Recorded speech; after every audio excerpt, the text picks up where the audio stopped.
2024 A level හවුල් ව්‍යාපාර ගාන තමයි අපි මේ හදන්න සූදානම් වෙන්නේ. එතකොට මෙවර ළමයි ලකුණු 30කට තමයි හවුල් ව්‍යාපාර ගාන අපිට ලැබුණේ. සාමාන්‍යයෙන් නම් ඉතින් ලකුණු 20කට තමයි ගිය අවුරුදු වල මේ ගාන ලැබුණේ. නමුත් මෙවර ලකුණු 30කට ගාන ආවා. හරි අපි ගාන කියවලා බලමු. මම මේ ගානේ පේපර් එක ඔයාලට දාලා තියෙනවා ලින්ක් එකක්. ඒකත් බලන්න. හරි. ලාල් සහ පියාල් වෙළඳ ව්‍යාපාරයක හවුල්කරුවන් වේ. එහෙනම් කවුද ඉන්නේ? ලාල් සහ පියාල්. හවුල් ව්‍යාපාර ගිවිසුමේ කොන්දේසි පහත පරිදි වේ. ලාභාලාභ සමව බෙදා ගැනීමට හවුල්කරුවන් හිමිකම් ලබනවා. සෑම හවුල්කරුවෙකුම ආරම්භක ප්‍රාග්ධන ශේෂය මත 10%ක වාර්ෂික පොලියක් ලැබීමට හිමිකම් ලබනවා. සෑම හවුල්කරුවෙකුම රුපියල් ලක්ෂයක මාසික වේතනයකට හිමිකම් ලබනවා. මේ මාසික කියන වචනේ හැම රවුම් කරගත යුතුයි. මොකද අවුරුද්දකට වේතනය බලද්දි 12න් වැඩි කරලා ඒව ගන්න ඕනේ. හවුල් ව්‍යාපාරයට සපයනු ලබන ණය සඳහා 10%ක වාර්ෂික පොලියක් ලැබීමට හවුල්කරුවන් හිමිකම් ලබනවා. ඒ තමයි හවුල් ගිවිසුම හෙවත් හවුල් කොන්දේසි ටික. ඊට පස්සේ ශේෂ පිරික්සුම කියවන 2024 3.31 දිනට හවුල් ව්‍යාපාරයේ ශේෂ පිරික්සුම යනුව මේ ගිණුම් වර්ෂනේ මේ ගානේ ගිණුම් වර්ෂ ඉවර වෙන්නේ 2024 3.31 විකුණුම් පිරිවැය ඒ කියන්නේ හිටපු ගණකාධිකාරීවරයා විකුණුම් පිරිවැය සකස් කරලා තියෙනවා. ඒ අගේ හරි වෙන්නත් පුළුවන් වැරදි වෙන්නත් පුළුවන්. ගැළපීම් කියවලා බලලා තමයි තීරණය කරන්න වෙන්නේ විකුණුම් පිරිවැය අගේ වෙනස් වෙනවද කියලා. ඊළඟට තොගය භෞතික තොගය මත පදනම්ව ඒක හොඳ වචනයක්. භෞතික තොගය මත පදනම් මම කියන්න ඉදිරියට ඒක අදහස. පරිපාලන වියදම් බෙදා හැරීමේ වියදම් වෙනත් වියදම් දේපල පිරියත හා උපකරණ ධාරණගය නේ ධාරණගය කියන්නේ පිරිවැය සමුච්චිතශය අඩු කරාට පස්සේ ඉලක්කම තමයි දීලා තියෙන්නේ. මුදල් ණය ලාල් 2023 4.1 දිනට ප්‍රාග්ධන ගිණුම් ශේෂ කියන්නේ දැන් 23 4.1ක් කියන්නේ සාමාන්‍ය ආරම්භයක් නේ ගිණුම් වර්ෂයක ආරම්භයක්. එහෙනම් 23 4.1 ඉඳන් 24 3.31 දක්වා තමයි මේ ගානේ ගිණුම් වර්ෂය අදාළ. අප කොකටත් ඒක චුට්ට ලියා ගන්නක හොඳයි ඔයාලට. නැත්තම් ඔලුවට යන්නේ නැහැ මේක. 2023 ගිණුම් වර්ෂය තමයි 2023 4.1 ඉඳන් 2024 3.31 දක්වා තමයි මේ ගිණුම් වර්ෂය අදාළ වෙන්නේ. ඉන්පසු 2023 4.1 දිනට ජංගම ගිණුම් ශේෂයක් දීලා තියෙනවා. ඒ කියන්නේ ආරම්භක ශේෂ අවිනිශ්චිත ශේෂයකුත් දීලා තියෙනවා 600ක්. අපි දන්නවා අවිනිශ්චිත ශේෂයක් ඇවිල්ලා තියෙනවා කියන බොහෝ දුරට මේ හිටපු ගණකාධිකාරීවරයාට වැරදි මොන හරි වෙලා ඇති. ඒකයි නිශ්චිත නැතිව ඉලක්කමක් හොයාගන්න බැරිව අවිනිශ්චිත ඉලක්කමක් 600ක් ඇවිල්ලා තියෙන්නේ. ඉන්පසු අතිරේක තොරතුරු බලන්න හවුල් ව්‍යාපාරයේ කළමනාකරු වන කමල් 2024 3.31 දින සිට ක්‍රියාත්මක වන පරිදි හවුල්කරුවෙකු ලෙස බඳවා ගන්නා ලදී. දැන් කමල් කියන්නේ ඉස්සර නම් කළමනාකරුවෙක් කියන්නේ අසේවකයෙක්.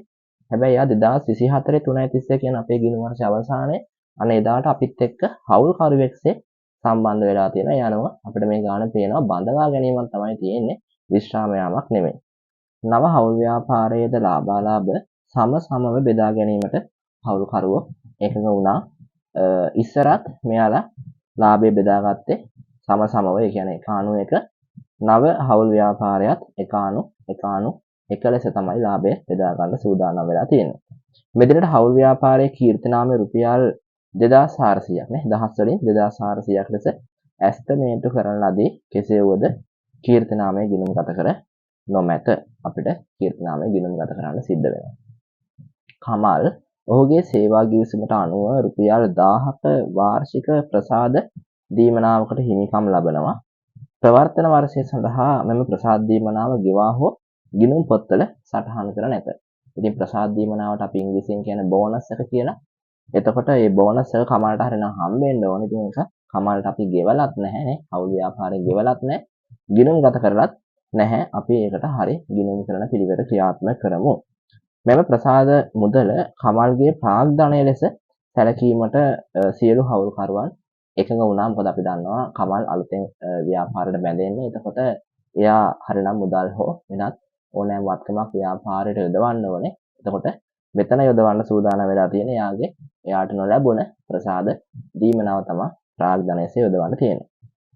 ප්‍රවර්තන වර්ෂය සඳහා හවුල්කරුවන්ගේ ප්‍රාග්ධන ශේෂ මත පොලිය වෙනත් වියදම් වලට හර කර අවිනිශ්චිත ගිණුමට බැර කර ඇත. ඉතින් ප්‍රාග්ධන පොලිය වෙනත් වියදම් වලට ගිය එක වැරදි. ඒත් එක්කම අවිනිශ්චිත ගිණුමක් සම්බන්ධයෙන් වෙන්න ඕනේ නැහැ. ඉතින් අපිට දැන් අවබෝධයක් ආවා අවිනිශ්චිත ඉලක්කම කොහොමද ආවේ කියලා. අපි ඒ වැරදි නිවැරදි කරන්න උත්සාහ කරමු. වර්ෂය තුලදී ලාල් විසින් මාස 6ක වේතන මුදලින් ලබාගෙන ඇත. තවද පියාල් ප්‍රවර්තන වර්ෂය සඳහා සම්පූර්ණ වේතනය සහ 2024 අප්‍රේල් මාසය සඳහා වේතනයද වර්ෂය තුලදී මුදලින් ලබාගෙන ඇත. එතන ඒ ගැළපීලා තියෙන්නේ හවුල් වේතන සම්බන්ධව. හවුල්කරුවන් විසින් මුදලින් ලබාගත් මුළු වේතන ප්‍රාග්ධන මුළු වේතනය පරිපාලන වියදම් තුළ සටහන් කර ඇත. ඉතින් පරිපාලන වියදමක්සේ හවුල් වේතන දැම්ම එක වැරදි. මොකද හවුල් වේතන කියන්නේ ව්‍යාපාර වියදමක් නෙමෙයි. ලාභය බෙදා ගන්න ක්‍රමයක්. ඒ අනුව පරිපාලන වියදම් වල සටහන් කරපු වැරදි අපි නිවැරදි ගිණුම් කරන පිළිවෙත එතනක් කරමු. ලාල් විසින් ලබා දී තිබූ ණය මුදල මත ප්‍රවර්තන වර්ෂය සඳහා පොලිය ගෙවා හෝ ගිණුම්ගත කර නැත. ලාල් ණයක් දීලා තිබ්බ ඒකට 10%ක පොලියක් කරලා ලබා දෙන්න ඕනේ. අපි ඒ පොලිය ගෙවලත් නැහැ, ගිණුම්ගත කරලත් නැහැ. වර්ෂය තුලදී ලාල් සහ පියල් පිළිවෙලින් පිරිවැය රුපියල් ලක්ෂ 3ක් සහ රුපියල් ලක්ෂ 2ක භාණ්ඩ ඔවුන්ගේ පෞද්ගලික භාවිතය සඳහා හවුල් ව්‍යාපාරයෙන් ලබාගෙන ඇත. ගිණුම් පොත්වල මේ සම්බන්ධයෙන් ගැළපීමක් සිදු කර නැත. ඉතින් භාණ්ඩ ගැනීමක් සාමාන්‍යයෙන් හවුල්කරුවෙක්ට කරන්න පුළුවන් සාමාන්‍ය දෙයක්. හැබැයි ඒවා නිසි පරිදි ගිණුම් පොත්වල වාර්තා වෙන්න ඕනේ. නමුත් මේවා ගිණුම් පොත්වල වාර්තා වෙලා නැත. වර්ෂය තුලදී කමල් විසින් පිරිවැය රුපියල් ලක්ෂයක් වූ භාණ්ඩ ඔහුගේ පෞද්ගලික භාවිතය සඳහා ලබාගෙන තියෙනවා. මේ සම්බන්ධයෙන් ගැළපීමක් ගිණුම් පොත්වල සිදු කර නැත. කමල් හවුල්කරුවෙකු ලෙස බඳවා ගන්න අවස්ථාවේදී ඔහු ලබාගෙන තිබූ භාණ්ඩ හවුල් ව්‍යාපාරය විසින් ඔහුට ලබා දුන් ත්‍යාගයක් ලෙස සැලකීමට අනෙකුත් හවුල්කරුවෝ එකඟ වෙලා තියෙනවා. දැන් අපි දන්නවා කමල් අපිත් එක්ක හවුල්කරුවෙක්සේ සම්බන්ධ වෙනවා. ඒත් එක්ක මෙයාගේ රැකියාවෙන් එයා ඉවත් වෙනවා. රැකියාවෙන් ඉවත් වෙද්දී යාට එක්තරා ත්‍යාගයක් ලෙස තමයි මේ භාණ්ඩ තොගය ඔහුට ලබා දෙන තීරණය කරලා තියෙන්නේ. අනුව පරිත්‍යාග ගැළපිල්ල අපිට මතක් කරගෙන ඒ අනුව කටයුතු කරන්න සිද්ධ වෙනවා. අවශ්‍ය වන්නේ 2024 3.31 දිනේ අවසන් වර්ෂය සඳහා හවුල් ව්‍යාපාරයේ ආදායම් ප්‍රකාශය හවුල්කරුවන්ට කරන ලද විසර්ජනයත් එක්කම පෙන්වන විසර්ජනය කියන ලාභය නේ කට්ටිය අතර බෙදා ගන්නවා කියන එක 2024 3.31 දිනෙන් අවසන් වර්ෂය සඳහා හවුල්කරුවන්ගේ ප්‍රාග්ධන ගිණුම් සහ ජංගම ගිණුම් අපෙන් ඉල්ලනවා. ඒ අනුව මූල්‍ය තත්ත්ව ප්‍රකාශයක් ඉල්ලන්නේ නැහැ. ලකුණු 30කට තමයි ගන්න ආවේ සාමාන්‍ය පෙර වර්ෂවල ලකුණු 20කට තමයි ආවේ. නමුත් මෙවර ලකුණු 30කට තමයි ඔයාලට මේ අභ්‍යාසය ලැබිලා තියෙන්නේ. හරි දැන් අපි ගාන හදන්න තමයි සූදානම් වෙන්නේ. හවුල් ව්‍යාපාර ගානක ළමයි ප්‍රථමයෙන්ම අතිරේක තොරතුරු ටික ඉවර කරලා ඊට පස්සේ හවුල් කොන්දේසි වලට ගිහිල්ලා ඊට පස්සේ ශේෂ පිරිසම ඉලක්කම් අදාළ කරගන්න තමයි ගොඩක් යෝග්‍ය වෙන්නේ. අපි ඒක නිසා අතිරේක තොරතුරු අංක 1 ඉඳන් ගාන පටන් අරන් කරා යමු. නැවත මම කියවන්නම් හවුල් ව්‍යාපාරයේ කළමනාකරු වන කමල් 2024 3.31 දින සිට ක්‍රියාත්මක වන පරිදි හවුල්කරුවෙකු ලෙස බඳව ගත්තා. නව හවුල් ව්‍යාපාරයේ ලාභාලාභ සමසමව බෙදා ගැනීමට එකඟ වුණා. මෙදිනට හවුල් ව්‍යාපාරයේ කීර්තිනාමය 2400ක් ලෙස ඇස්තමේන්තු කරා. කෙසේ වුවද කීර්තිනාමය ගිණුම්ගත කර නැත. ඉතින් අපි දන්නවා කීර්තිනාමය ගිණුම්ගත කළ යුතුයි. කීර්තිනාමය ගිණුම්ගත කළ යුතු වන්නේ ප්‍රාග්ධන ගිණුම භාවිතා කරලා. ඉතින් කොහොමද ක්‍රමවේදය? පැරණි අනුපාතය භාවිතා කරලා ප්‍රාග්ධන ගිණුමට බැර කරන්න, නව අනුපාතය භාවිතා කරලා ප්‍රාග්ධන ගිණුමට හර කරන්න. ඉතින් පැරණි අනුපාතය 1:1, නව අනුපාතයත් 1:1. ඒ අනුව 2400 කියන කීර්තිනාමය අපි 1:1 කියන අනුපාතය භාවිතා කරලා කීර්තිනාමය බෙදලා දෙන්න ඕනේ. එතකොට 1:1 ගත්තොත් එහෙම 2:1යි 2:1ක් ලෙස තමයි වෙන්නේ. ඒ අනුව 2400 වැඩි කිරීම 2 කියන භාගයක් නේද? ඒ කියන්නේ 1200 සහ 1200. ඒ අනුව කීර්තිනාමය ප්‍රාග්ධන ගිණුමට අපි පැරණි අනුපාතයට බැර කරනවා. මේ ආකාරයට කීර්තිනාමය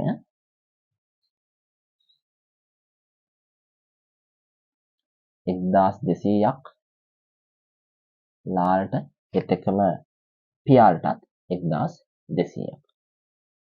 ආරම්භක ශේෂ ලියන්න තමයි මේ පළවෙනි පේළිය දාලා තියෙන්නේ. ඉතින් අපි ඒවා ආරම්භක ශේෂ ලියන අවස්ථාවේ ලියමු. ඒ වගේම කීර්ති නාමය කියලා ප්‍රාග්ධන ගිණුම නැවත හර වෙන්න ඕනේ නවානුපාතයට. කීර්ති නාමය කියලා කීර්ති නාමය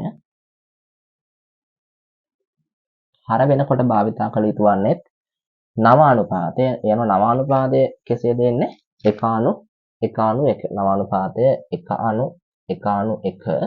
ඒ අනුව 2400 අපි ගත්තොත් 1:1 ගත්තොත් 1 1 2 1 3යි. කියන්නේ 3න් එකක් නේ. එක්කෙනෙක්ට 3න් එකක්. ඒ අනුව 2400 බෙදීම 3 නේ. අපිට ලැබෙනවා 800ක් නේ. 800ක් එක්කෙනෙක්ට අදාළ කීර්ති නාම කොටස අපිට ලැබෙනවා. හරි. ඒ අනුව 803ක් අපි හර කරනවා ප්‍රාග්ධන ගිණුමට. දැන් ළමෙක්ට හිතෙන්න පුළුවන් මේ එකම ටේබල් එක. දැන් ටේබල් එකක් ඇස්සේ හිතන්න එපා. මේ එකම වගුවටයි මේ හරබර දැම්මේ. මෙතන වගුවක් නෙමෙයි තියෙන්නේ. මෙතන තියෙන්නේ ඇතරම ප්‍රාග්ධන ගිණුම් කියලා තිබුණා. මේ ගිණුම් තුනක් මෙතන තියෙන්නේ. ප්‍රාග්ධන ගිණුම ලාල්, හර සහ බැර, ප්‍රාග්ධන ගිණුම පියල්, හර සහ බැර. ඒ අනුව මෙතන ගිණුම් තුනක් තමයි තියෙන්නේ. ඒ අනුව ප්‍රාග්ධන ගිණුම් ලාල් සහ පියල් බැර වෙලා ප්‍රාග්ධන ගිණුම් ලාල් පියල් කමල් කියන තුන් දෙනාම හර වෙනවා. ඇයි එහෙම වෙන්නේ? කීර්ති නාමය ගලපන්න අවශ්‍ය නිසා. ඒත් එකම මම කියලා දෙන්නම් මේ කීර්ති නාම ගලපන්නේ ඇයි? නේ හැම දෙයකටම හේතුවක් තියෙන්න ඕනේ. දැන් වලට පේනවා අපි දන්නවා ප්‍රාග්ධන ගිණුමක් බැර වෙද්දී ඒකේ අදහස හිමිකම වැඩි වීම කියන එක. ප්‍රාග්ධන ගිණුමක් හර වෙද්දී අපේ අදහස ඒක හිමිකම අඩු වීම කියන එක. දැන් හොඳට බැලුවොත් පේනවා මෙතන කමල් කියන පුද්ගලයාට කිසිම නේ තාම හිමිකම බැරවුන්නේ නැහැ නේ. යම් ඉලක්කමක් තවට හින් බැර වෙයි මම කියන්නම් එයා යදෝ ප්‍රාග්ධනය කොහොමද එන්නේ කියලා. හැබැයි එයාට හර වුණා. එයාට හර වුණා කියන්නේ එයාගේ හිමිකම අඩු වුණා. ඒ කියන්නේ එතනම එයාට తాවකාලික අවාසියක් ආවා වගේ අපිට පේනවා. ඒත් එකම බලන්න ලාල් කියන පුද්ගලයාට 1200ක් බැර වුණාට එයාට හර වුණේ 800යි. 800ක් හර වෙලා 1200ක් බැර වුණා. එයාට නිකන් తాවකාලික වාසියක් මම නිකන් ලියලා පෙන්නන්න. නිකන් 1200ක් බැර වෙලා 800ක් හර වුණාම 400ක පරතරයක් තියෙනවානේ. ඒ කියන්නේ ලාලට 400ක වාසියක් නම් ඇවිල්ලා තියෙනවා. 400ක වාසියක් ඇවිල්ලා තියෙනවා. ඒත් එකම පියාටත් 1200ක් බැර වෙලා 800යි හර වුණේ. එයාටත් 400ක වාසියක් ඇවිල්ලා තියෙනවා. ඉතින් මේ 400 දෙකේ අදහස තමයි 800. ඒ 800 තමයි මෙන්න මෙතන මේ කමල්ට ආව අවාසිය. ඒ 800 තමයි කමල්ට ආව අවාසිය. ඉතින් හරි අලුතෙන් ඇවිල්ලා අපි නිකන් අපි කතා කරන භාෂාවෙන් කිව්වොත් ඇවිල්ලා රඟන්න බෑ එකපාර අලුතෙන් ඇවිල්ලා.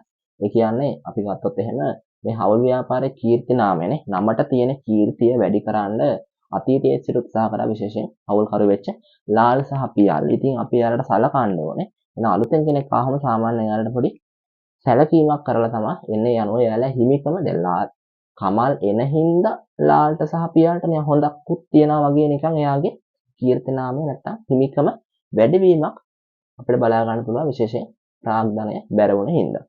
එහෙනම් ඒ අනුව කීර්ති නාමය ගලපන හේතුවත් අනිවාර්යෙන් දැනගන්න. මොකද අපි හැම ගිණුම් කරන පිළිවෙතකටම ඇයි අපි කරන්නේ කියලා අපි හේතුවක් දැනගෙන ඉන්න ඕනේ. ඊට පස්සේ මෙතන තියෙනවා අතිරේක තොරතුරු අංක 2 කමල් ඔහුගේ සේවා ගිවිසුමට අනුව රුපියල් 1000ක නැත්නම් මිලියනයක වාර්ෂික ප්‍රසාද දීමනාවකට හිමිකම් කියනවා. ප්‍රවර්තන වර්ෂය සඳහා මෙම ප්‍රසාද දීමනාව ගෙවලත් නැහැ. ගිණුම් පොතට සටහන් කරලත් නැහැ. එහෙනම් අපි ඒක නිවැරදිව ගලපන්න ඕනේ. මෙම ප්‍රසාද මුදල කමල්ගේ ප්‍රාග්ධනය ලෙස සැලකීමට සියලු හවුල්කරුවන් එකඟ වුණාලු. දැන් මෙතන දැන් ප්‍රසාද දීමනාව කියන අතීතයේ නම් මේක කමල්ට ගෙව්ව ගෙවීමක්. ඒ කියන්නේ යාට අපි ගත්තොත් හවුල් ව්‍යාපාරයේ පැත්තෙන් වියදමක්. හැබැයි දැන් මේක ගෙවලත් නැහැ, ගිණුම් ගත කරලත් නැහැ. දැන් කියනවා මේක ගෙවන්නෙත් නෑලු කමල්ට ගෙවන්න ඕනේ නෑලු. මොකද දැන් කමල් අපේ කෙනෙක් වෙන්න තමයි යන්නේ හවුල්කරුවෙක්සේ බැඳෙන්න යන්නේ. ඉතින් ඒක එයාගේ ප්‍රසාද දීමනාව අපි යට ගෙවන්න ඕනේ නෑලු. ඒ 1000 ගෙවන්න නැතුව ඒ 1000 නිකන් කමල් හවුල් ව්‍යාපාරයට ආයෝජනය කරපු රුපියල් 1000ක්සේ හිතන්නලු. ඒක නිසා අපිට ප්‍රාග්ධන ගිණුම බැර කරන්න පුළුවන් මේ ප්‍රසාද දීමනාව. මොකද කමල්ට එයා ප්‍රාග්ධනය රැගෙන ආවසේ අපිට බැර කරන්න පුළුවන් නම් හරි. එනවා මම මෙතන ඉලක්ක අන්දක දැන් ඉරේස් කරනවා. මෙතන ඕකේ. දැන් අපි කමල්ට බැර කරනවා 1000ක්. මොකද කමල් 1000 සල්ලි ගෙනාව නෙමෙයි කමල්ට අයිති 1000ක් ප්‍රසාද දීමනාව. එයා අරන් ගියේ නෑ ගෙදර. යාට දුන්නෙත් නෑ අරන් යන්න. ඒක හවුල් ව්‍යාපාරේ ප්‍රාග්ධනයක්සේ මොන ලබාගත මෙතන ප්‍රසාද දීමනා කියලා අපි විස්තරය ලියනවා. ප්‍රසාද දීමනා. ඉතින් මෙතනින් වැඩේ නවතින්න බෑ මොකද යම් තැනක් බැර වුණා නම් තව තැනක් අනිවාර්යෙන් හර වෙන්න ඕනේ දිත්තරසරන් ගිණුම් ක්‍රමයේ අනුව. ඒ අනුව දැන් අපි ප්‍රසාද දීමනාව කියන්නේ ගෙව්වත් නොගෙව්වත් වර්ෂයට අදාළ වියදමක්. ඉතින් අපි දන්නවා වියදම් ලියන්නේ ආදායම් ප්‍රකාශනය තුළ. ඉතින් අපි උඩ කොටස තියමු දරලාභය හොයන්න. ඒ අනුව මේ හරියෙන් අපි වියදම් කියලා අනුමාත්‍රකාව ලියලා අපි වියදම අඩු කරමු. ප්‍රසාද දීමනාව රුපියල් 1000 නමක් වියදමක්සේ හඳුනාගත්තා. මොකද අපි මේක ගෙව්වේ නෑ එයාට. නමුත් මේක එයාගේ සේවය වෙනුවෙන් ව්‍යාපාරයේ පැත්තෙන් මේක වියදමක්. ඒ 1000 අපි ගෙව්වේ නෑ. ඒක අපි ප්‍රාග්ධනයක්සේ හඳුනාගත්තා. අතිරේක තොරතුරු අංක 3 ප්‍රවර්තන වර්ෂය සඳහා හවුල්කරුවන්ගේ ප්‍රාග්ධන ශේෂ මත පොලිය වෙනත් වියදම් වලට හර කරලා අවිනිශ්චිත ගිණුමකට බැර කර ඇත. ඉතින් වෙනත් වියදම් වලට හර වෙච්ච එක වැරදි. අවිනිශ්චිත ගිණුමකට දැම්ම එකත් වැරදි. ඉතින් අපි අදාළ තැන්වල මේ ඉලක්කම ලියමු. අපිට දැන් හවුල් කොන්දේසි වල අවසාන බුලට් එක තියෙනවා. මෙතන හවුල් ව්‍යාපාරයට සපයනු ලබන ණය තුන්වන බුලට් දෙවන බුලට් එක සෑම හවුල්කරුවෙකුම ආරම්භක ප්‍රාග්ධන ශේෂය මත 10%ක වාර්ෂික පොලියකට හිමිකම් ලබනවා. ඒ අනුව අපි 10%ක ප්‍රාග්ධන පොලිය හදලා බලමු. ප්‍රාග්ධන ශේෂ අපිට දීලා තියෙනවා ලාල් සහ පියල්. අපි ඒත් එක්කම ප්‍රාග්ධන ගිණුමෙන් දැන් මේ ආරම්භක ශේෂ දෙක ලියා ගමු. අපිට මේ අවස්ථාව ඒක ලේසියි. එතකොට අපිට ආරම්භක ශේෂ ලාල් සහ පියල් 4000ක් සහ 2000ක්.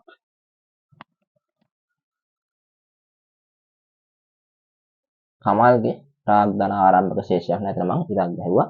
මොකද ඔහුට ආරම්භක ශේෂයක් නැහැ. අපි ප්‍රාග්ධන පොලිය දැන් හොයලා බලමු. 4000 සහ 2000ට 100ට 10 ගාන. ඉතින් හරි සරලයි. අපි දන්නවා 4000ට 100ට 10ක් 400යි. ඒ අනුව ලාලට 400ක ප්‍රාග්ධන පොලියක් උරුමයි. එතකම පියාලට 2000ට 110ක්. එයාට 200ක ප්‍රාග්ධන පොලියක් උරුමයක් තියෙනවා. ඒ අනුව මේ දෙකේම එකතුව රුපියල් 600යි. අපි නිකමට බලමු අවිනිශ්චිත ගිණුමට බැර වුණා කියනවා මේ ප්‍රාග්ධන පොලිය. අපි නිකමට බලමු 600ද තියෙන්නේ කියලා අවිනිශ්චිත ගිණුමේ. ඔව් අපිට පේන්න තියෙනවා බැර පැත්තේ අවිනිශ්චිත ශේෂ විරුස්සමේ 600ක් බැර පැත්තේ තියෙනවා. ඒත් එකක් බලමු අපිට අතිරේක තොරතුරු තුන්වෙනි එක කිව්වා මේ වෙනත් වියදම් වලට හර කරා කියලා ප්‍රාග්ධන පොලිය බලමු අපි ශේෂ පිරිසේ වෙනත් වියදම් කියලා අයිතමයක් ඔව් තියෙනවා හර පැත්තේ 600ක්. ඉතින් ඒවා වැරදි. ඒවා తాවකාලිකව එයා කරගත දේවල්. අපි හරි තැන්වල දැන්වා ලියන්න. අපි දන්නවා සාමාන්‍යයෙන් ප්‍රාග්ධන පොලියක් කියන්නේ හවුල්කරුවන්ගේ අයිතියක්. ඒ කියන්නේ හිමිකමක්. හවුල් ව්‍යාපාරයක හිමිකම කොටස් දෙකයිනේ. කෙටි කාලීන හිමිකම සහ දීර්ඝ කාලීන හිමිකම. ඒ කියන්නේ කෙටි කාලීන හිමිකම නිරූපණය කරන්නේ ජංගම ගිණුමේ වාර්තා කරලා. ඒ වගේම දීර්ඝ කාලීන හිමිකම වෙනස් වීම නිරූපණය කරන්නේ ප්‍රාග්ධන ගිණුම හරහා. නේද? යනවා අපි ජංගම ගිණුම බැර කරනවා. මොකද හිමිකමේ වැඩිවීමක් ප්‍රාග්ධන පොලියක් උරුම වෙන එක ඇත්තටම යෝග්‍ය. ඒක හොඳයි. ඒ අනුව අපි හිමිකම් වැඩිවීම බැර ප්‍රාග්ධන පොලිය අපි හරි ඉලක්කම් දැන්වත් ප්‍රාග්ධන පොලිය හරි ඉලක්කම් 400 සහ 200 ලාල් සහ පියාලට බැර කරනවා. මෙතනින් නවතින්න බෑ. තව ප්‍රාග්ධන පොලිය ලියන තැනක් තමයි මෙන්න මේ ලාභාලාභ විසර්ජන ගිණුම. මේ විසර්ජනය කියන්නේ ලාභය බෙදා ගැනීම කියන එක. ඉතින් අපි දන්නවා හවුල් ව්‍යාපාරයක ලාභය බෙදා ගන්න ක්‍රම තුනක් තියෙනවානේ. ප්‍රාග්ධන පොලිය විදිහට, හවුල් වේතන විදිහට සහ ලාභ කොටස් විදිහට. ඉතින් අපි තාම සුද්ධ ලාභය හෙව්වෙත් නැහැ. අපි සුද්ධ ලාභය හොයලා නේ සුද්ධ ලාභය හෙව්වට පස්සේ අපි ප්‍රාග්ධන පොලිය කියලා ප්‍රාග්ධන පොලිය ලාල සහ පියල් 400ක් සහ 200ක් නේ. ඉතින් මේ දෙකේම එකතුව 600යි.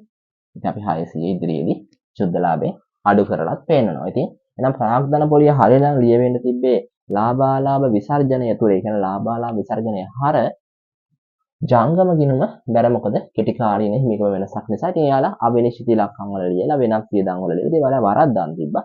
අපි දැන් ඔන්න නිවැරදි ගිණුම් කරන ක්‍රමවේදය අපි යොදාගත්තා. හරි.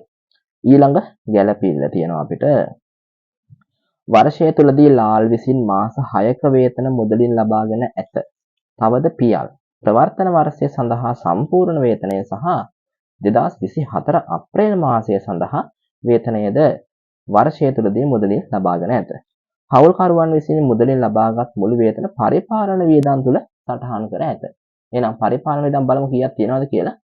අපිට දීලා තියෙනවා පරිපාලන වියදම් රුපියල් 3800ක්. ඒක වැරදි. මොකද 3800 ඇතුලේ අනවශ්‍ය ඉලක්කමක් තියෙනවා. ඒ තමයි හවුල් වේතනය. හවුල් වේතනය කියන්නේ ව්‍යාපාර වියදමක් නෙමෙයි. නේ? හවුල් වේතන කියන්නේ ලාභය බෙදා ගැනීම ක්‍රමයක්. එනවා 3800න් අපි අනවශ්‍ය හවුල් වේතන ඉවත් කරලා ඒ හවුල් වේතනයේ අදාළ තැන්වල අපි හර සහ බැර කරමු. නිරූපණය කරමු. හරිනේ. එතකොට අපි ගත්තොත් එහෙම ලාල් විසින් මාස 6ක වේතනය. අපි දන්නවා මේ කොන්දේසි අංකනේ හවුල් කොන්දේසි අංක 3 සෑම හවුල් කාර්යයකටම ලක්ෂයක මාසික වේතනයක් හිමිකම් ලබයි. කියන්නේ අපි ගත්තොත් එහෙම එයාලට මාසයකට වේතනය ලක්ෂයයි. මාසයකට වේතනය ලක්ෂයයි. එහෙනම් මාසයකට වේතනය ලක්ෂය නම් මාස 6කටනේ ලාලට මාස 6කට 600ක් වෙන්න බෑ. ඉතින් අපිට ඉක්මනට ඒක ලේසියෙන්ම ගන්න පුළුවන්. මම ලක්ෂය දහස් වලින් ලියන 100ක් විදිහට පහසු වෙන්නත් එක්ක මම දහස් වලින් ලියන 100යි. වැඩි කිරීම මාස 6ක් නිසා 6න්. එතන 600යි. මේ ලාලටනේ මෙන්න ලාලට. පියාලට 100 වැඩි කිරීම 12. අපි එතන පොඩ්ඩක් ආයෙ කියමුකෝ. පියාලට ප්‍රවර්තන වර්ෂය සඳහා සම්පූර්ණ වේතනය ගොම 12න් වැඩි කරා සහ අප්‍රේල් මාසය සඳහා වේතනයද ඒ කියන්නේ 2024 අප්‍රේල් කියන්නේ අපේ ගිණුම් වර්ෂයේ එහාටත් ගියාට පස්සේ. ඉතින් එයා අපේ දැන් ඒ ගිණුම් වර්ෂයේ උදා වෙන්නත් කලින් එයා අපේ වේතනය ලබන් තියෙනවා හවුල් ව්‍යාපාරය. එතකොට ඒ තනත් රුපියල් නේ 100ක් නැත්නම් අපි ගත්ත තවත් මාසයක් නේ වැඩි කිරීම 1. ඒ අනුව සමස්තයක් සේ මෙතන 1200යි නේ මාස 12ටම අමතර මාසයකටත් පියල් වේතනය ලබා ගන්නවා. එතන රුපියල් 100යි. එහෙනම් සමස්තය වේතනය 600යි 1200යි 1900ක් නේ 1900ක වේතනයක් පරිපාලන වියදම් ඇතුලේ 1900ක අනවශ්‍ය වේතනයක් තියෙනවා. මේ මොහොතේ පරිපාලන වියදම අපිට දීලා තියෙනවා 3800ක්. අපි ඒ 3800න් අනවශ්‍ය වේතනය අයින් කරලා දාමු. අපි ගත්තොත් 1900ක්. ඒ අනුව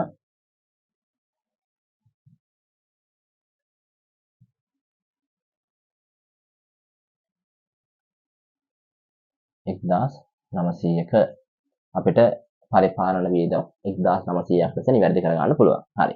අපි නිවැරදි පරිපාලන වියදම අපි වියදමක්සේ දැන් ලියලා ඒක ඉවරයක් කරගමු. පරිපාලන වියදම් 1900යි.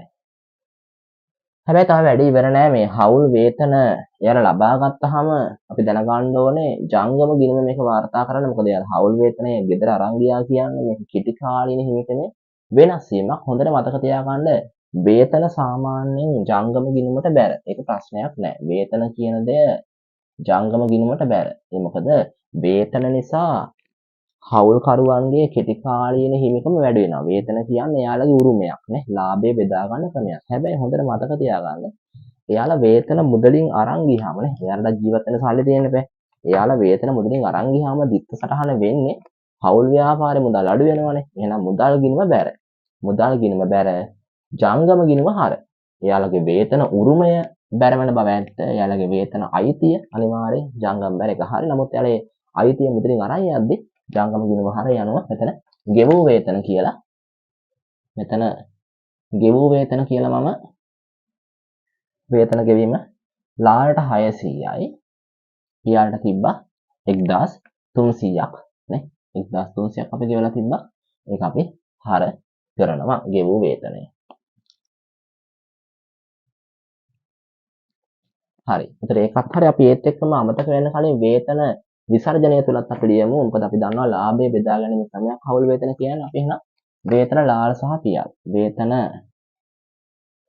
ලාල් සහ පියල්. ඒතර යාලා වේතන ප්‍රවර්තන වර්ෂයේ උරුමය හැබැයි දැන් පටල ගන්න එපා. දැන් 600 දාන්න යන්න එපා. මොකද එයා 600ක් අරන් ගිය බව ඇත්ත. හැබැයි යාට අවුරුද්ද සඳහාම වේතනේ උරුමයිනේ. ඒ අනුව 100 වැඩි කිරීම 12. 100 වැඩි කිරීම 12 එතන 1200යි.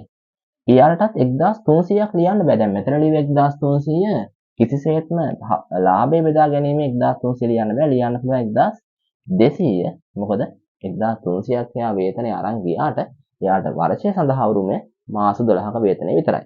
යන ඕන්න එකතුව 2400 අපි ඒකත් ලාභයෙන් අඩු කිරීමක්සේ හඳුනා ගන්නවා ඉදිරියට. වේතනය උරුම වේතනයනේ වර්ෂය සඳහා උරුම වේතනය අපි ජංගම ගිණුමට බැර කරමු. ඒ අනුව 1200 ඉලක්කම් 2යි. 1200 ඉලක්කම් 2යි. ඒ අනුව වේතනය අපි නේ එයාලා වේතන අයිතියත් අපි වාර්තා කරලා ඉවරයි. විසර්ජනය තුල සහ ජංගම ගිණුම තුල ඒත් එක්කම එයාලා මුදලින් අරන් ගිය වේතනයත් අපි වාර්තා කරලා ඉවරයි. ගැළපිලි අංක 5 ලාල් විසින් ලබා දී තිබූ ණය මුදල මත ප්‍රවර්තන වර්ෂය සඳහා පොලිය ගෙවා හෝ ගිණුම් ගත කර නැත.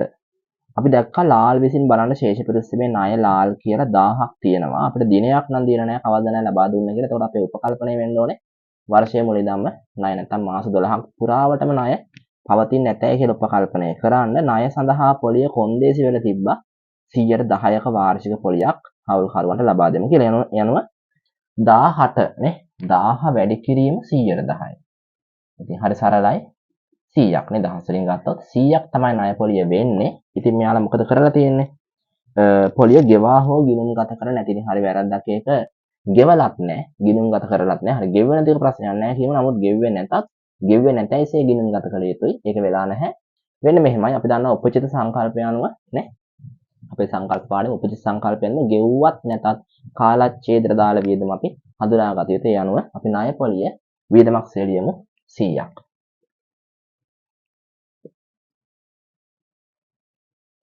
ණය පොලිය 100යි. එනවා දැන් මේ 100 අපි ගෙවන්න ඉන්නේ පිටමනසයට නෙමෙයි පිටමනසයට ගෙවන්න හිටියා නම් මූල්‍ය තත්ත්ව ප්‍රකාශනය තුළ ජංගම වගකීමක්සේ පෙන්වන්න පුළුවන්. නමුත් මේ අපි වේතනය ගෙවන්න ණය පොලිය 100 ගෙවන්න ඉන්නේ අපේම හවුල්කරුවෙක්ට. ඒ අනුව ජංගම ගිණුමේ බැර කළ හැකි. මොකද ලාල් කියන පුද්ගලයාට මේ රුපියල් 100ක් කවදා හරි අරයි යන්න නැත්නම් මේ 100 එයාට ඉල්ල ගන්න අයිතියක් තියෙනවා. මොකද මේ 100 එයා ණය සඳහා එයාට ලැබෙන පොලියක් හින්දා. ලාල්ට මම 100ක් බැර කරනවා විස්තරයේ ණය පොලිය. විස්තරයේ ණය පොලිය. ඕකේ. අතිරේක තොරතුරු අංක 6 වර්ෂය තුලදී ලාල් සහ පියාල් පිළිවෙලින් පිරිවැය රුපියල් ලක්ෂ 3ක් සහ ලක්ෂ 2ක භාණ්ඩ ඔවුන්ගේ පෞද්ගලික භාවිතය සඳහා හවුල් ව්‍යාපාරයෙන් ලබාගත්ත කියන්නේ භාණ්ඩ ගැනිල්ලක් ගිණුම් පොත්වල මේ සම්බන්ධයෙන් ගැළපීමක් සිදු කර නැත. ඉතින් ගිණුම් පොත්වල ගැළපීමක් නොකරපු එක නම් වැරැද්දක්. අපි දැන් අදාළ විදිහට මේ භාණ්ඩ ගැනිල්ල හඳුනා ගමු.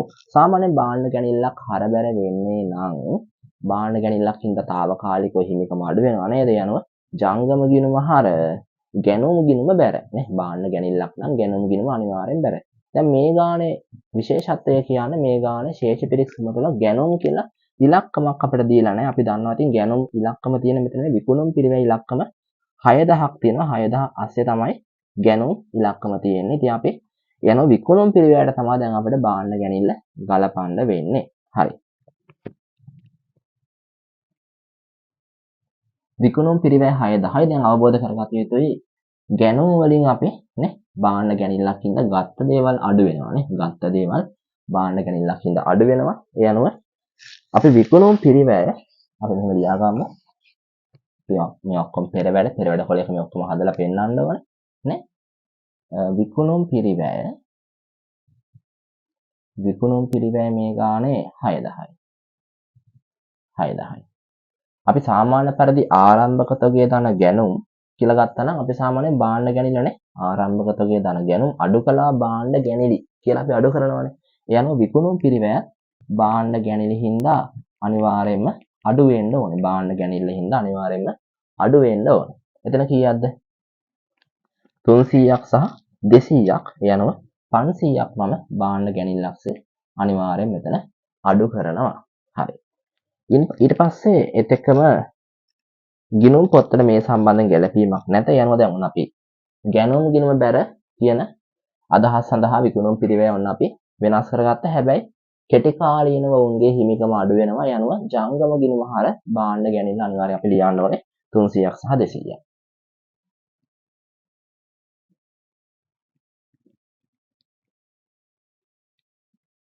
භාණ්ඩ ගැනිලිය ඔන්නම ජංගම ගිණුම හර කරා ගැන්ලි සම්බන්ධ වෙච්චරයි. හැබැයි දැන් මට විශේෂිත වූ දෙයක් කියන්න ඕනේ. මේ මතකද දන්නේ නැහැ ශේෂ පිරිසමේ දීලා තිබ්බා මේ තොගය භෞතික තොගය මත පදනම්ව.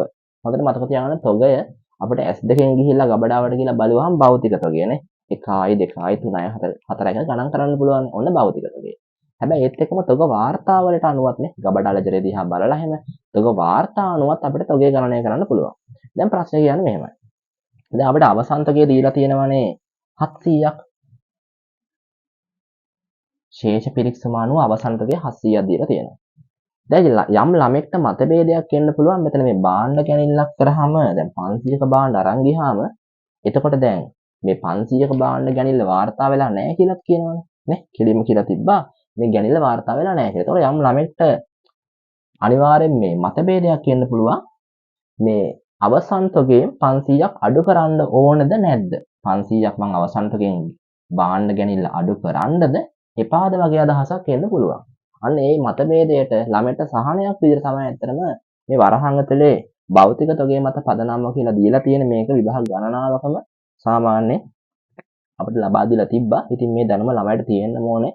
තොගේ සම්බන්ධ හොඳ දැනුමක් නැතුව මේ ගණන් හදන්න අමාරුයි ළමයි. ඒ අනුව දැන් අපි ක්ලියර් කරගමු කොහොමද මේ දැන් මේ භෞතික තොගය දීලා තියෙන හින්දා 500 අඩු කරනවද නැද්ද? හොඳට මතක තියාගන්න මේ 700 තොග වාර්තා මත පදනම්ව මේ 700 තොග වාර්තා මත පදනම්ව තිබ්බා නම් අනිවාර්යෙන් 700න් 500ක් අපි අඩු කළ යුතුයි. මොකද භාණ්ඩ ගැනීම තොග වාර්තාවල සඳහන් වෙලා තිබෙන්නේ නැති නිසා. හැබැයි ප්‍රශ්න කියන්නේ මේ 700 භෞතිකව ගන්න කියන්නේ හොඳට මතක තියාගන්න අවසන් තොගේ ගයින්නේ ළමයි ගිණුම් වර්ෂයේ අවසාන දවසේ. ගිණුම් වර්ෂයේ අවසාන දවසේ කියන්නේ මේ ගානේ නම් 2024 3.30ක තමයි සාමාන්‍ය අවසන් තොගේ ව්‍යාපාරයක ගබඩාවට ගිහලා 1යි 2යි 3යි 4යි 5යි කියලා ගණන් කරන්නේ ගිණුම් වර්ෂයේ අවසානයේ. මෙන්න මෙදාට ගණන් කරනකොට මේ මිනිස්සු මේ 500 අරන් ගිහින් ඉවරයි. දැන් මේ මිනිස්සු මේ 500ක් ගෙදර අරන් යන්නේ ගිණුම් වර්ෂයේ අවසාන දවසේ කියලා නෑනේ වර්ෂයේ තුලනේ. සමහරට අගෝස්තු දිහා වගේ මිනිස්සු අරන් ගියා. අපි දන්නේ නෑනේ. ඒතකොට අරන් ගියා නම් භෞතිකව මෙදාට ගණන් කරද්දි අරන් ගියපු ටික නෑ. එහෙනම් හොඳට මතක තියාගන්න මේ 700 ඇවිල්ලා තියෙන්නේ භෞතිකව ගණන් කරපු හින්දා. එතකොට මේ 700 ඇවිල්ලා තියෙන්නේ එයාලා ගැනිල්ල අඩු වුණාට පස්සේ මොකද එයාලා තෝගයක් අරන් ගියා දැන් භෞතික වේ ටික පේන්නත් නෑ. භෞතික පෙවුනේ 700යි. එහෙනම් අපිට මේ 700න් අපි කිසිසේත්ම අපි 500ක් අඩු කළ යුතු නැහැ. ඒ ළමයිට උපදේශයක් තමයි දීලා තියෙන්නේ භෞතික තොගේ මත තොග අගය කරා කියලා. ඒකත් ඔළුවේ තියාගන්න. ගොඩක් අයව දන්නේ නැහැ. ඕවා අනිවාර්යෙන් දැනගන්න ඕන නැත්නම් අපිට එක්සෑම් මානසිකත්වයේ ප්‍රශ්නයක් ආවම අපිට මේවා හදා ගන්න අමාරු වෙනවා. හරි. ඊළඟට අතිරේක තොරතුරු අංක 7 අන්තිම එක වර්ෂය තුලදී කමල් විසින් කිරිවැය රුපියල් ලක්ෂයක් වූ භාණ්ඩ ඔහුගේ පෞද්ගලික භාවිතය සඳහා ලබාගෙන තිබුණා. එහෙම එයාට හරිනම් ගන්නත් බෑ. ඉතින් මොකද එයා ඉස්සර සේවකයෙක් නේ. එයා කළමනාකරුවෙක් නෑ. එයාට එහෙම ව්‍යාපාරේ තොගාරා යන්න බෑ. නැත්තම කතාව. හරි කමන්නේ. නමුත් අරන් ගිහිල්ලා.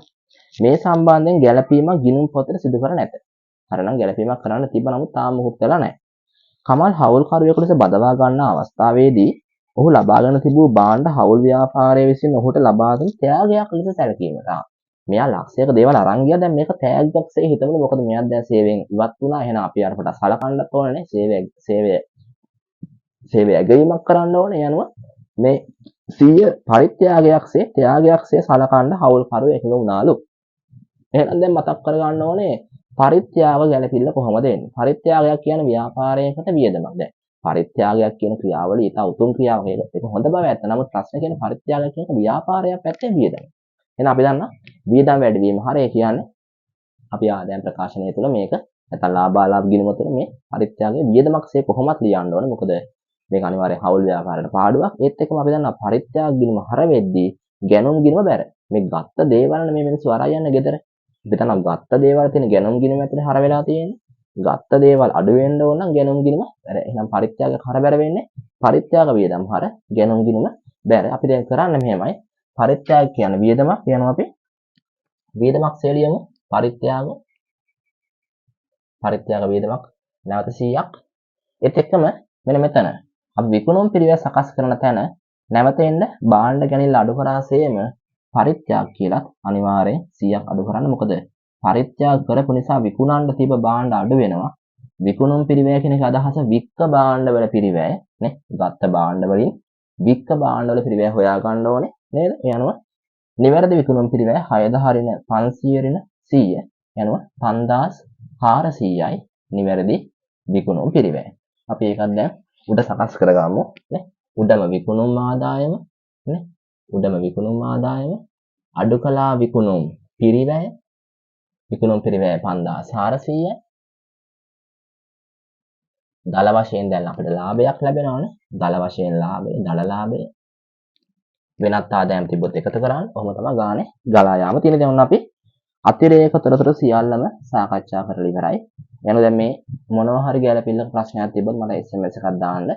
එතකොට මම මගේ නම්බර් එකත් ලින්ක් එකේ දාලා තියෙනවා. මම මොබයිල් නම්බර් එක ලියන්නම් 071 96යි 61යි 147. ඉතින් මේක WhatsApp මැසේජ් එකක් දාලා ඕන ප්‍රශ්නයක් අහගන්න පුළුවන්. හරි? අපි අතිරේක තොරතුරු කරාට පස්සේ අපි ඊළඟ පියවර වෙන්නේ හවුල් කොන්දේසි. අපි හවුල් කොන්දේසිත් යම් යම් කීපයක් කරලා ඉවරයි. 1. ලාභාලාභ සම බෙදා ගන්න කියලා තියෙනවා. අපි ඒක තව ටිකකින් සුද්ධ ලාභ හෙව්වට පස්සේ කරමු. ආරම්භක ප්‍රාග්ධන ශේෂය මත පොලිය බලලා ඉවරයි. ලක්ෂක මාසික වේතනය සැලකිලිමත් වුණා. හවුල් කරුවන්ගේ ණය 10% එකත් සැලකිලිමත් වෙලා ඉවරයි. එහෙනම් අපිට දැන් ශේෂ පිරිසීමේ අගයන් සඳහා අපිට යන්න පුළුවන්. හරි. ශේෂ පිරිසීමේ ඉලක්කම් වලට ආවහම තියෙනවා පළවෙනි අයිතම විකුණුම් කිසිම අතිරේක තොරතුරක් සම්බන්ධ වෙලා තිබෙන්නේ අපිට එනම් හරි ලේසියෙන් 15400 ආදායම් ප්‍රකාශයේ ප්‍රධානම ආදායම සියලියම මේ විකුණුම තමයි ව්‍යාපාරයක ප්‍රධානම ආදායම 15400යි. ඒ අනුව 15400න් 5400ක් ගෙන් දල වශයෙන් ලාභය 10යි. තොගය අවසන් තොගයේ වත්කමක්. ඉතින් අපිට මූල්‍ය තත්ත්ව ප්‍රකාශයක් හදන්න කියලා නෑ. ඒක නිසා නිකායින් ගන්න එපා. පරිපාලන වියදම් අපි දැම්ම බෙදා හැරීමේ වියදම් සම්බන්ධ මුකුත් ප්‍රශ්නයක් තිබෙන්නේ නැහැ. කෙලින්ම දාමු 2200යි බෙදා හැරීමේ වියදම්.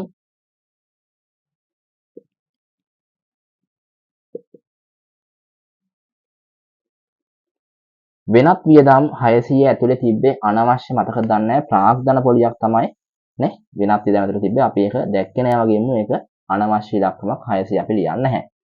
දීපල පිරිත උපකරණ ධාරණගේ මේ මොහොතේ වැඩක් නැහැ. මොකද අපි හදන්නේ ලාභය සහ ජංගම ප්‍රාග්ධන කියන අපිට මූල තත්ත්වයක් හැදුවා නම් ඕන වෙයි. මේ මොහොතේ ඕන වෙන්නේ නැහැ. මුදල ශේෂය ඕන වෙන්නේ නැහැ.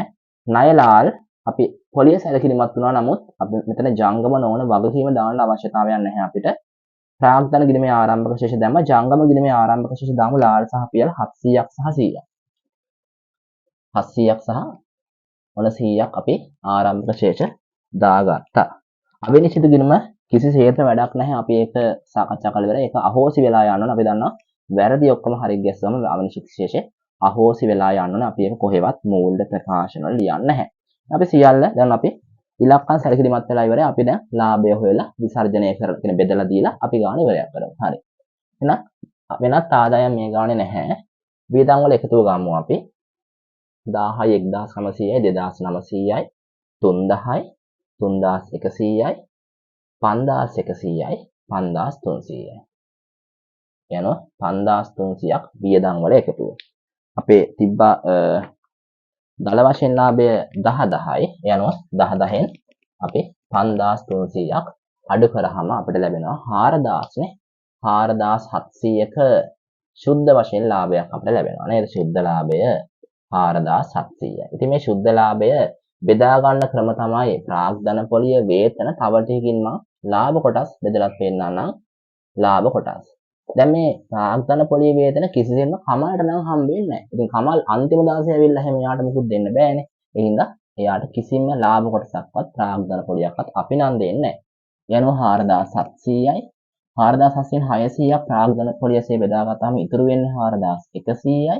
ඒ 4100 නුත් 2400ක් වේතනසේ බෙදාගත්තාම 11න් 4ක් 7යි 3න් 2ක් 1යි යනුව 1700යි.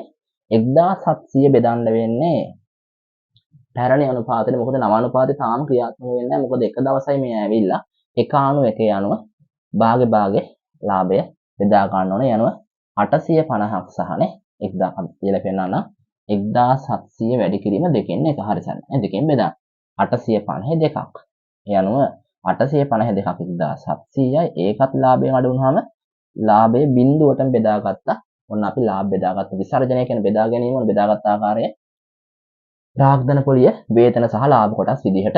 ඔන්න අපි දැන් මේ ලාභ කොටස් ටික අමතක වෙන්න කලින් අනිවාර්යෙන් හිමිකමේ වැඩිවීමක් නිසා අනිවාර්යෙන් ජංගම ගිණුමට බැර කළ යුතුයි ලාභ කොටස්. ලාභ කොටස් හින්දා හිමිකම වැඩි වෙනවානේ. తాවකාලික නැත්නම් කෙටි කාලින හිමිකම වැඩි වීමක් තමයි වෙන්නේ. ඒ අනුව අපි දැන් ඔන්න අවශ්‍ය වන එක ආදායම් ප්‍රකාශනය සහ විසර්ජනය අපි 100%ක් හදලා ඉවරයි. ඒත් එක්කම අපි අවශ්‍ය වන දෙක දැන් ඔන්න අපි ජංගම ගිණුම සහ ප්‍රාග්ධන ගිණුමත් හදලා ඉවරයි. ඉතින් මේක තුලනය කරගන්න ඕන. පුළුවන් Tamanට. ඉතින් තුලනය කරගන්න ඒවා ඉක්මනට කරගන්න දැන් Tamanට කැල්කියුලේටර් එකක් එක්සෑම් එකේ හම්බ වෙනවා. තුලනය කරද්දිත් අපි දන්නවා වැඩි පැත්ත මුලින් එකතු කරන්න සාමාන්‍යයෙන් ඉතින් හිමිකම් ගිණුම් වල වැඩි පැත්ත නම් බැර පැත්තනේ. ලාල්ගේ 700යි 400යි 1100යි 1100යි 2100 2300යි 2400යි 2400යි 850යි 3250යි 3250 අරයි යන ප්‍රතිවිරුද්ධ පැත්තට 3250 මෙතන 900ක් අඩු වෙන්න ඕනේ නේද 3250 හරි 2350 නේද යනු 2350යි භාගයේ ශේෂය 2350 පහළට ගෙන ගිය ශේෂය 2350 ඒ අනුව පියාලගේ 100යි 300යි 1500යි ඒ අනුව 2350යි 1500යි 2000යි 2350යි 2350න් අඩු කරන්න මෙතන හර පැත්ත එකතු එතන 1500යි නේද 1500 2350න් 1500න් ගියාම කීයද 850යි අවසාන ශේෂය යනුව පියාලගේ කමාල්ගේ ඉතින් මොකුත් ජංගම ශේෂ ලියවෙන්නේ නැහැ මොකද එක දවසයි ඇවිල්ලා එනවා යාගේ මොකුත් ශේෂ ලියවෙන්නේ නැහැ යනවා අන්තිම වශයෙන් අපි තුලනය කරමු ප්‍රාග්ධන ගිණුම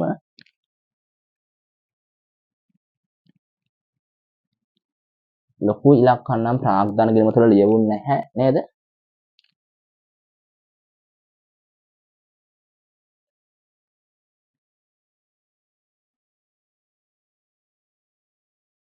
ඕකේ ලාල්ගේ බැර පැත්ත 4000 සහ 1200 5200යි පියාල්ගේ 3200යි කමල්ගේ 1000ක් තියෙනවා කමල්ගේ 1000යි ඒ ඉලක්කම් ප්‍රතිවිරුද්ධ පැත්තට කියන හර පැත්තට අපි අරන් 5200 3200 සහ 1000 යනවා පාගෙන පහළට ගෙන ගිය ශේෂයන් 5200න් 800ක් ගියාම නේද එතකොට 200ක් ගියාම 5000යි තව 600ක් ගියාම 4400යි යනවා 3200න් 800ක් ගියාම 2400යි 2400යි 10න් 800ක් ගියාම 200යි මේ බලන්නකො 1000ක් එයාගේ ප්‍රාග්ධනයේසේ ආවට අර ප්‍රසාද දීමනාවෙ හින්දා නේද හැබැයි 800ක්ම එයාගේ කැපිලා ගියා කීර්තිනාමයට මොකද අලුතෙන් ඇවිල්ලා එහෙම රඟන්න බෑ කීර්තිනාමයෙන් හින්දා කමල්ගේ හිමිකම අනිවාර්යෙන් 800කින් අඩු වෙලා මතකද දන්නේ ලාල් සහ පියාලට